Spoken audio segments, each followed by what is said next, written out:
Hace frío, lo tengo yo. Aquí se está calentando.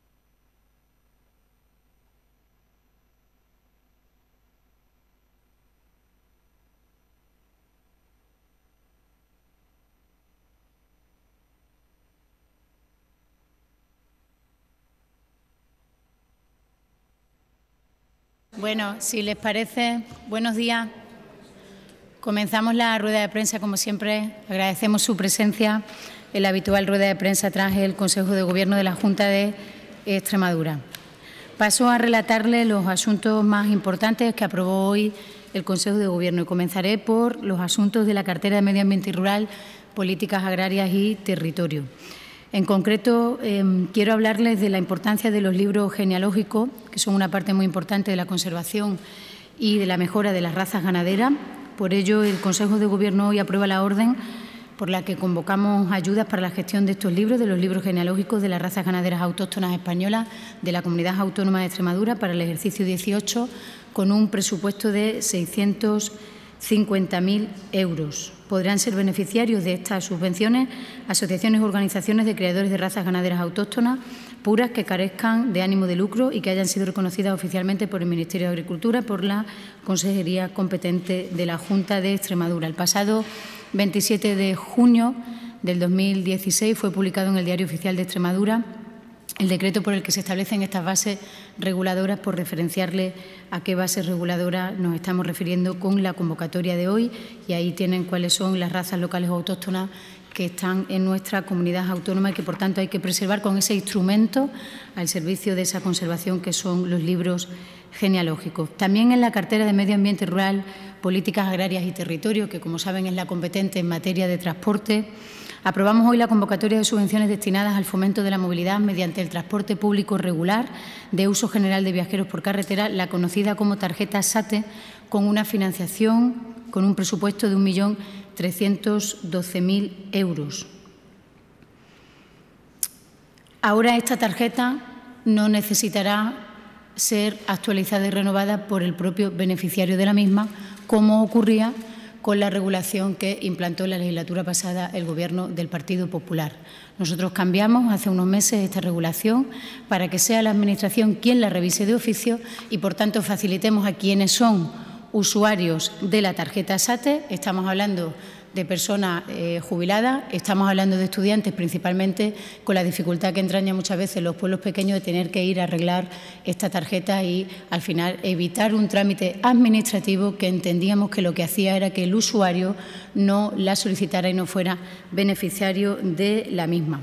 La cuantía individualizada de la subvención será del 50% del gasto subvencionable y hay excepciones en función de la situación de las personas que se detallan en la convocatoria y, por tanto, en la reseña ampliada de la información que les damos cada martes. También, dentro de la misma consejería y con el fin de compensar a las poblaciones locales asentadas en el Parque Nacional de Monfragüe, convocamos hoy subvenciones a estos ayuntamientos, a los municipios que forman parte del área de influencia socioeconómica del Parque de Monfragüe para el curso 17, para el ejercicio 17-18, con una financiación de 451.958 euros que se distribuirá en dos anualidades, en el 17 135.000 euros aproximadamente y en el 18 316.000. Los ayuntamientos del área de influencia del Parque Nacional y beneficiarios, por tanto, de esta subvención son Malpartida de Plasencia, Serradilla, Torrejón el Rubio, Jaraicejo, Toril, Serrejón, Casas de Mirabete, Casas de Millán, de Leitosa, Casa Tejada, Saucedilla, Mirabel, Higuera y Román Gordo. En total, 14. A cada ayuntamiento corresponderá una cuantía individualizada de estas ayudas de manera proporcional a su superficie y también a su población. En la cartera de Educación aprobamos hoy la convocatoria de becas complementarias para estudios de enseñanzas universitarias para la ciudadanía en el curso académico 17-18 en el que estamos, con la misma cuantía que la convocatoria del año anterior, 1.260.000 euros. Se mantiene la modalidad del curso anterior y las cuantías asociadas a la misma. La cuantía de la beca corresponde a cada persona beneficiaria para la modalidad A, que es la de residencia, 1.500 euros y para la modalidad B, que es la cuantía fija asociada a la renta, será de 500 euros. El número de beneficiarios de estas becas complementarias de alumnos que estudian en la Universidad de Extremadura en el curso pasado ha sido 696 alumnos de los 20.484 alumnos matriculados. Y las becas complementarias de alumnos que estudian en otras universidades públicas del territorio español han sido de 81. Por tanto, el total de alumnos beneficiarios asciende a 777. Datos de la convocatoria por la misma cuantía, 1.260.000 euros del curso pasado, del curso 16-17, convocatoria hoy de las becas complementarias para el curso 17-18. Esta medida de las becas complementarias viene a complementar otras muchas medidas que este Gobierno, presidido por Guillermo Fernández Vara, viene tomando en la materia quizás más importante que tiene un Gobierno, ¿no?, que es el de generar la igualdad de oportunidades en cuanto a la educación y, por tanto, a las posibilidades de crecer de un territorio, de una región o de una nación. Estoy hablando del fraccionamiento de las matrículas en 10 plazos, más la congelación de las tasas de las matrículas, las convocatorias de las becas complementarias Erasmus, modificando los criterios de acceso para llegar a más jóvenes, la convocatoria anual de becas Alianza de Pacífico American Campus, la construcción de la nueva Facultad de Medicina, la ampliación del periodo de estancia en las residencias universitarias hasta la finalización de los exámenes de junio, la exención de las tasas para residentes universitarios bajo la figura de residentes colaboradores, el programa de innovación y talento que forma parte del plan de empleo. En definitiva, todas estas medidas, además de las becas complementarias que hoy aprobamos, vienen a poner en valor aquello que decimos cuando les hablamos a los medios de comunicación y a los ciudadanos, que es nuestra apuesta por la igualdad en la educación y en la educación universitaria en Extremadura. El último apartado que voy a explicarles, el último acuerdo del Consejo de Gobierno, tiene que ver con la sanidad y tiene que ver con el Hospital de Cáceres, porque desde que llegamos a la Junta de Extremadura, el compromiso de este Gobierno, presidido por Guillermo Fernández Vara, es notorio respecto de la posibilidad, el posibilitar la finalización de la primera fase del Hospital de Cáceres. Y en ese sentido me remito a lo recientemente aprobado por este órgano que se llama Consejo de Gobierno. 4 de abril aprobó la autorización del SES para contratar las obras de construcción de un doble búnker para oncología radioterápica en el nuevo Hospital de Cáceres por importe de 1.583.000 euros. El 20 de junio aprobamos la contratación del suministro de equipamiento tecnológico por el nuevo hospital con un importe de 1.714.000 euros. El 11 de julio aprobamos la contratación de las obras de terminación y puesta en marcha de la subestación eléctrica por importe de 1.149.500 euros y hoy, continuando con este firme compromiso de posibilitar la que es nuestra obligación, la finalización de la primera fase del nuevo Hospital de Cáceres, el Consejo de Gobierno autoriza al Servicio Extremeño de Salud para la contratación del modificado de las obras de terminación del nuevo hospital en su primera fase con un importe total de 2.513.978,54 euros. La contratación del modificado se debe a que, durante la ejecución de las obras de terminación del nuevo Hospital de Cáceres, estamos todo el tiempo hablando, como ustedes conocen, de la primera fase, se han detectado una serie de deficiencias técnicas y económicas que han hecho necesaria la redacción de documentación complementaria, ya que el proyecto anterior tenía múltiples indefiniciones, según indica la dirección facultativa.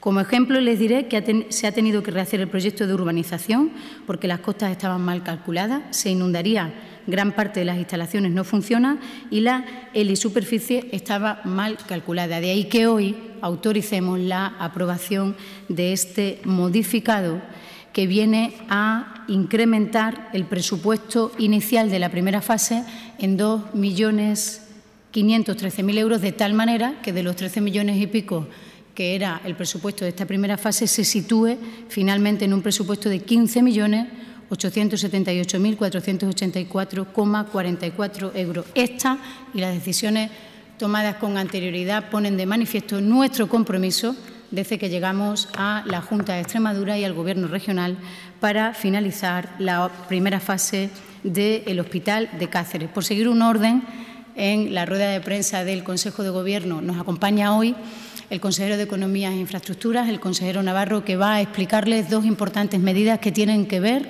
con los incentivos industriales de nuestra comunidad autónoma y, por tanto, con la generación de riqueza y empleo, que es una materia transversal de la acción del Gobierno, y cuando él finalice abordaré dos asuntos de interés general, que es como los denominamos. Consejero, tuya es la palabra. Muchas gracias, consejera. Buenos días a todos. Efectivamente, el Consejo de Gobierno ha aprobado hoy en el área económica dos importantes decretos, a nuestro juicio. En primer lugar, un nuevo decreto de incentivos empresariales autonómicos. Este es un instrumento tradicional de apoyo por parte de la Junta de Extremadura a la inversión en activos fijos por parte de las empresas. Siempre, por supuesto, inversión en activos fijos dentro del territorio de Extremadura. Hay una normativa vigente sobre estos incentivos empresariales autonómicos, la actual, que viene desde finales del año 2014 y que ya cuando se convocó incluía una vigencia hasta el 31 de diciembre de este año, de 2017. Este decreto que hemos aprobado hoy será complementado con una próxima convocatoria que arrancará a partir de 1 de enero de 2018. Por tanto, hasta el próximo 31 de diciembre continuará vigente el actual régimen de incentivos autonómicos a la inversión en activos fijos, y a partir del 1 de enero es cuando cualquier empresa que quiera invertir en activos fijos en Extremadura podrá acogerse a este decreto que hemos aprobado hoy. Se mantiene la figura de la concesión directa mediante convocatoria abierta. Esto puede parecer un detalle administrativo, pero es muy importante. Esto quiere decir que, a diferencia de otras líneas de ayudas, que se abre un periodo de 30 días, de 45 días, de 60 días para presentar solicitudes, digamos, la ventanilla de estas subvenciones está abierta permanentemente. Y cuando hagamos la convocatoria de esta basada en el nuevo decreto, la previsión es que abarque hasta el 31 de diciembre de 2020. Por tanto, será un régimen de incentivos que en principio se va a desarrollar durante los años 18, 19 y 20. Está financiado principalmente con fondos FEDER del Programa Operativo 2014-2020, pero complementado con fuentes financieras propias de la comunidad autónoma. La intensidad de las ayudas que se le pueden conceder a las empresas es de un máximo del 45%, esto proviene de los reglamentos europeos, y si se trata de una mediana empresa se rebaja el tope al 35%, y si es una gran empresa el máximo del 25%. Cuando digo empresa, lo digo en el sentido más amplio. Se pueden beneficiar, por supuesto, sociedades anónimas, sociedades limitadas, pero también autónomos, incluso sociedades civiles, siempre que tengan personalidad jurídica. Algunas novedades que me gustaría destacar: se amplía el conjunto de sectores que se pueden acoger. Es muy importante. Hasta ahora nos centrábamos en los sectores que podíamos llamar productivos, manufactureros. A partir de ahora se amplía significativamente los sectores que se pueden acoger. Antes había algunos sectores que solo se podían acoger si al mismo tiempo que invertían tenían financiación bancaria. Ahora desaparece por completo la financiación bancaria y todos los sectores de actividad, excepto los que en el decreto vienen enumerados como excluidos, todos los demás, con distintas intensidades, se pueden beneficiar de este decreto. Otra novedad importante también es que para todas las actividades incrementamos la intensidad de la ayuda. Por ejemplo, para el caso típico, una industria manufacturera que hasta ahora podría tener una subvención media, vamos a poner, del 25%, si no tenía complementado con financiación externa. pues ahora va a tener 8 puntos más de subvención. Para estos casos, que son muy frecuentes, puede llegar hasta 8 puntos más de subvención el nuevo decreto con respecto al vigente hoy. Clasificamos según el interés y la alineación que tienen con la estrategia de especialización de Extremadura lo que consideramos actividades prioritarias, las que máxima intensidad de ayuda tienen, actividades preferentes, un escalón menos, y, por último, el resto de las actividades no excluidas. Se mantiene como uno de los factores de valoración con más peso para determinar en cada caso la intensidad de la ayuda, la variable creación de empleo. Antes daba hasta un máximo de 8 puntos, lo hemos subido hasta un máximo de 10.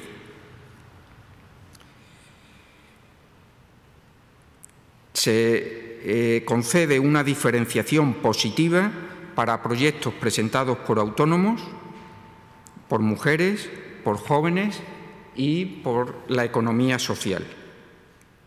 Es una novedad la inclusión de una diferenciación positiva hacia las mujeres. Se concede también una diferenciación positiva en función de la ubicación. Cuando se utilicen terrenos calificados como industriales, tendrá una mayor intensidad de la ayuda. También se concederán puntos de subvención adicionales a aquellos proyectos que se enmarquen en la economía verde y circular. Concretamente, se especifica en el decreto para las actividades de reciclaje o la primera transformación de productos agrícolas en productos no agrícolas.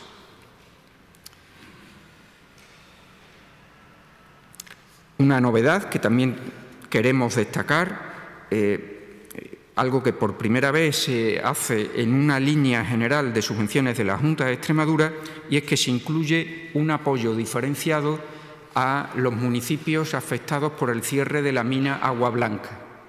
Cualquier proyecto que sea subvencionable por este decreto, si está en los 3 municipios afectados por el cierre, tendrá 5 puntos más de ayuda. Creemos que es una medida muy importante de apoyo a la comarca como compensación por el cierre de la mina. También, como novedad, hay una modalidad específica para la línea en la que venimos trabajando desde la Consejería, que es lo que denominamos Industria 4.0.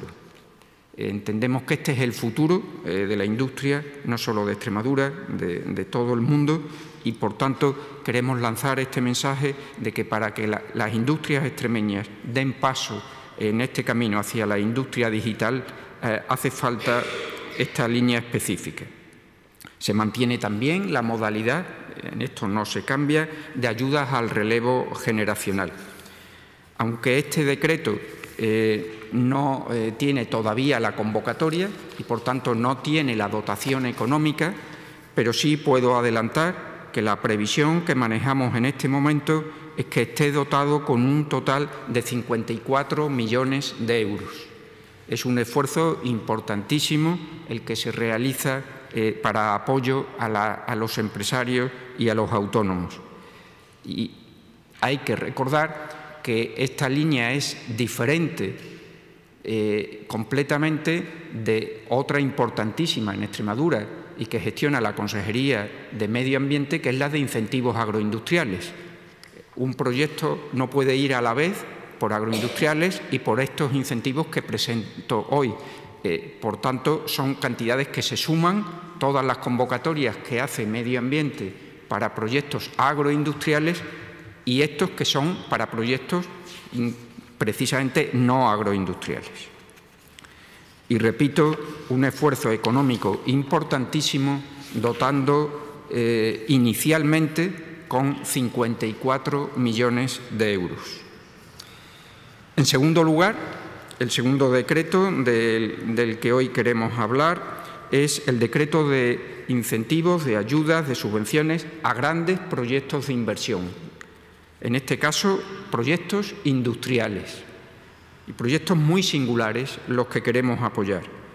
La Junta de Extremadura está trabajando intensamente, en algún caso con proyectos que son conocidos públicamente y en otros casos con proyectos cuyos promotores llegan a exigir hasta firma de cláusulas de confidencialidad. No podemos hablar de ello hasta que el empresario no toma la decisión, pero son numerosos los proyectos que estamos gestionando para intentar, además de lo primero que he explicado, es cómo apoyar al empresariado que ya está en el día a día defendiendo sus empresas, para atraer grandes proyectos de inversión a Extremadura. Y la experiencia nos ha llevado a la conclusión de que necesitamos alguna herramienta para diferenciarnos, porque al final, cuando alguien desde fuera de España o una multinacional está eligiendo un punto donde instalarse, está barajando un conjunto de variables, en muchas de las cuales Extremadura sale favorecida, pero también hay variables en las que Extremadura sale perjudicada. Y es muy fácil poner algún ejemplo.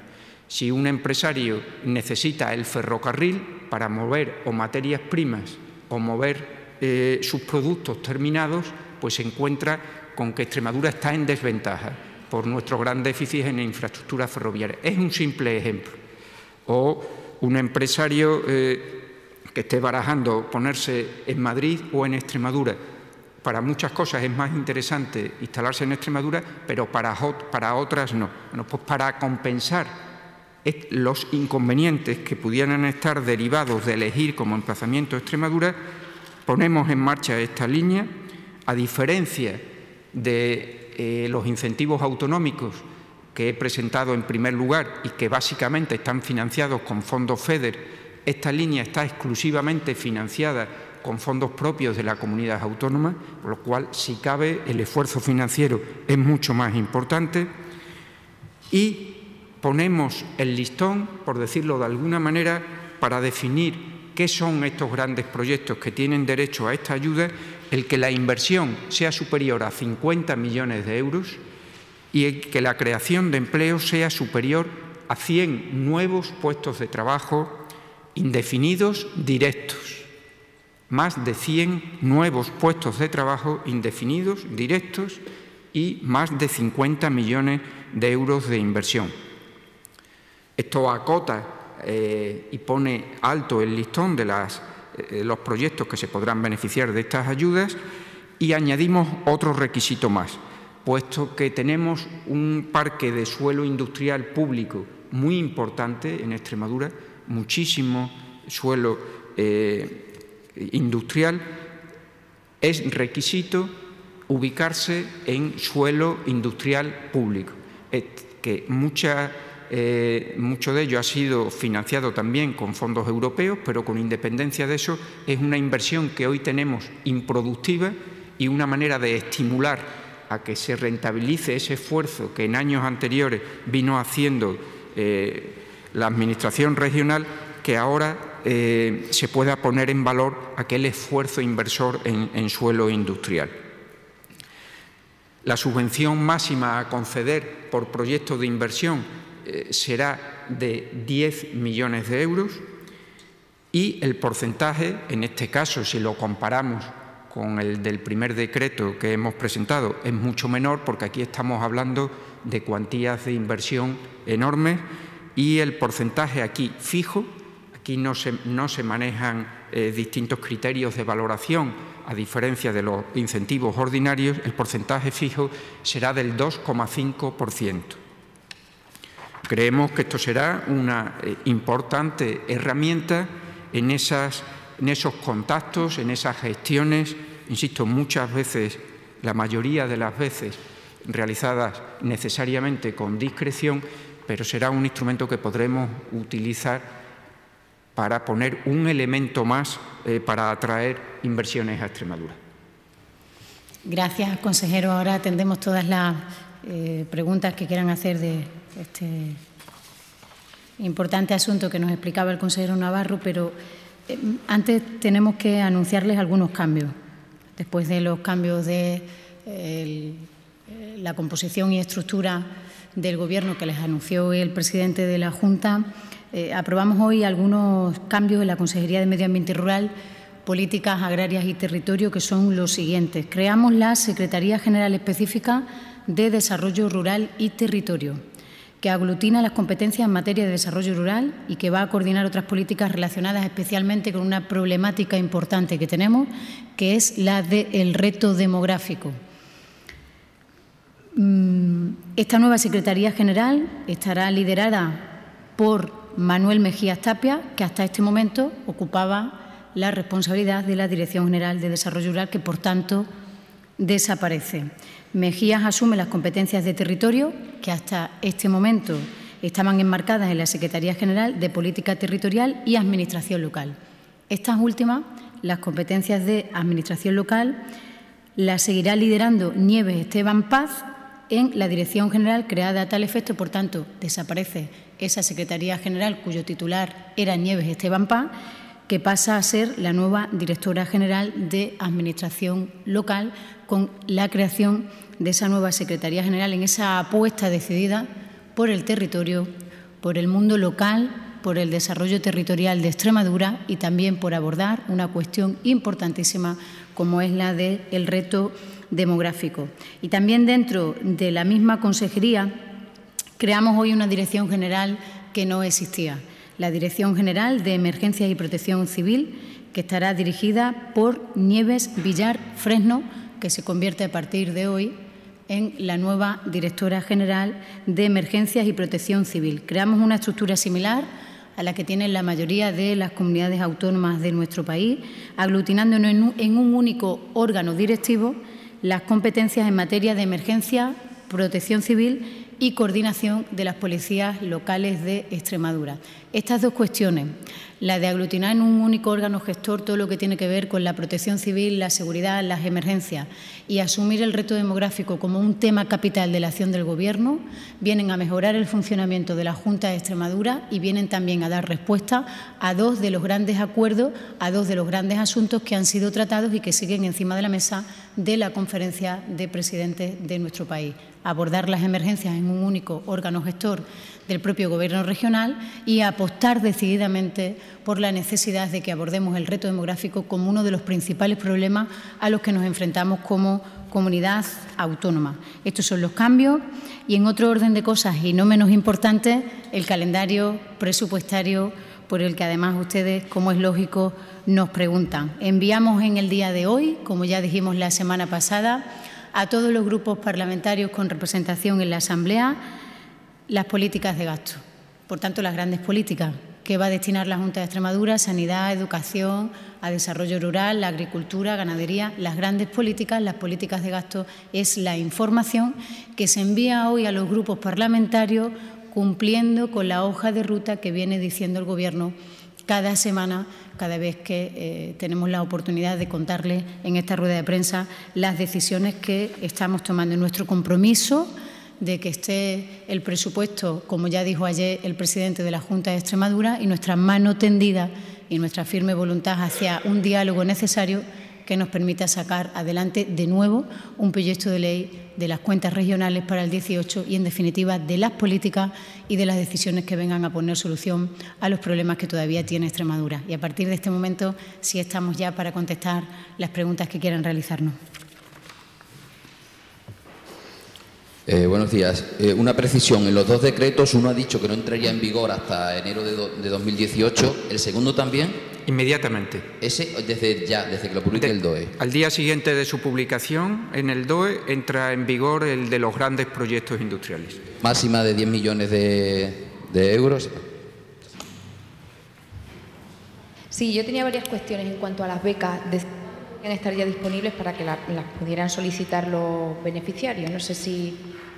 Hoy se aprueban en el Consejo de Gobierno y cuando se publique es cuando están en disposición de ser solicitadas, igual que cualquier otra subvención o cualquier decisión de carácter económico que tiene que ser publicado en el Diario Oficial de Extremadura. Vale. Sobre el tema de los presupuestos, ayer la portavoz de Ciudadanos aseguró que hoy os ibais a reunir con ellos. Yo quería confirmar hoy esa cita y si tenéis previsto también ese calendario de encuentros con el resto de partidos.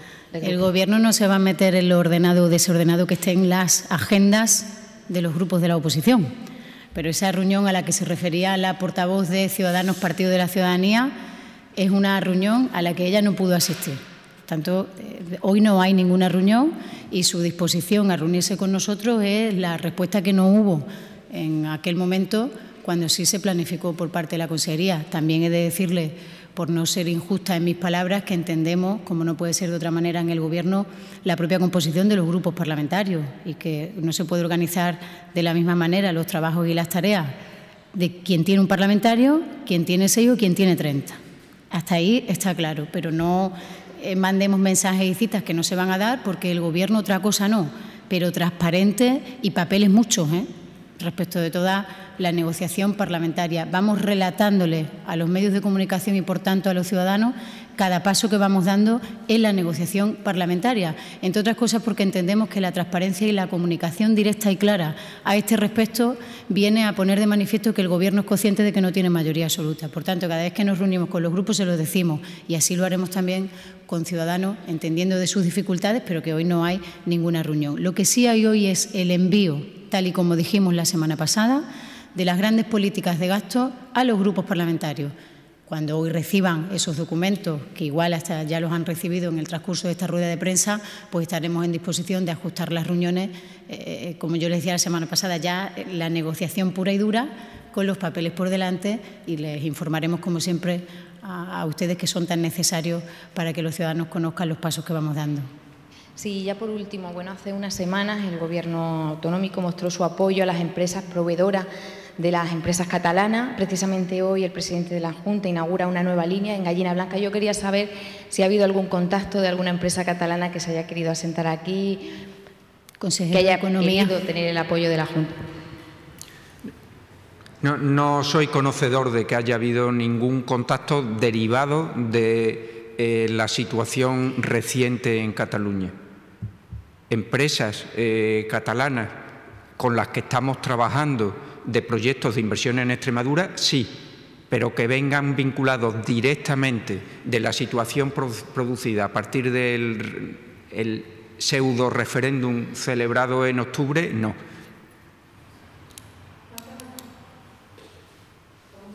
Muchas gracias.